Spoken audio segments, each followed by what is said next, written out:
মা জানো, আমি আস্তে আস্তে তুমি হয়ে উঠছি।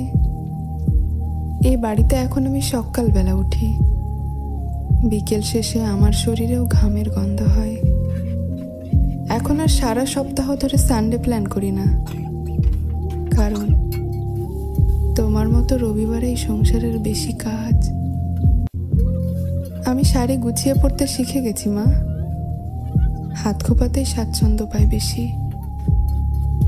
সারাক্ষণ আর মুঠো ফোনে মুখ গুজে থাকি না, ঘড়ির কাঁটার সাথে সবসময় তর্ক করি।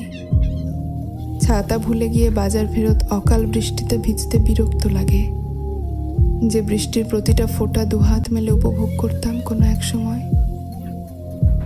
কাটা আঙুল নিয়েও দিব্যি মশলা বাটি জানো, রেগে গেলেও চিৎকার করে আর বাড়ি মাথায় তুলি না। এখন বুঝি ধুলো পরিষ্কার করতে গেলে আগে কতটা ধুলো মাখতে হয়।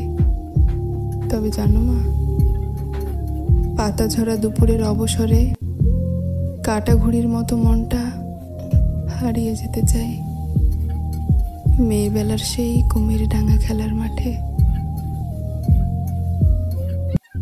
মা জানো, আমি আস্তে আস্তে তুমি হয়ে উঠছি। এই বাড়িতে এখন আমি সকালবেলা উঠি, বিকেল শেষে আমার শরীরেও ঘামের গন্ধ হয়।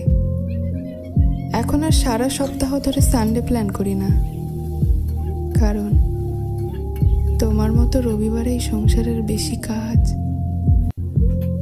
আমি শাড়ি গুছিয়ে পড়তে শিখে গেছি মা, হাত খোপাতেই স্বাচ্ছন্দ্য পাই বেশি। সারাক্ষণ আর মুঠো ফোনে মুখ গুজে থাকি না, ঘড়ির কাঁটার সাথে সবসময় তর্ক করি। ছাতা ভুলে গিয়ে বাজার ফেরত অকাল বৃষ্টিতে ভিজতে বিরক্ত লাগে, যে বৃষ্টির প্রতিটা ফোঁটা দুহাত মেলে উপভোগ করতাম কোনো এক সময়। কাটা আঙুল নিয়েও দিব্যি মশলা বাটি জানো, রেগে গেলেও চিৎকার করে আর বাড়ি মাথায় তুলি না। এখন বুঝি ধুলো পরিষ্কার করতে গেলে আগে কতটা ধুলো মাখতে হয়।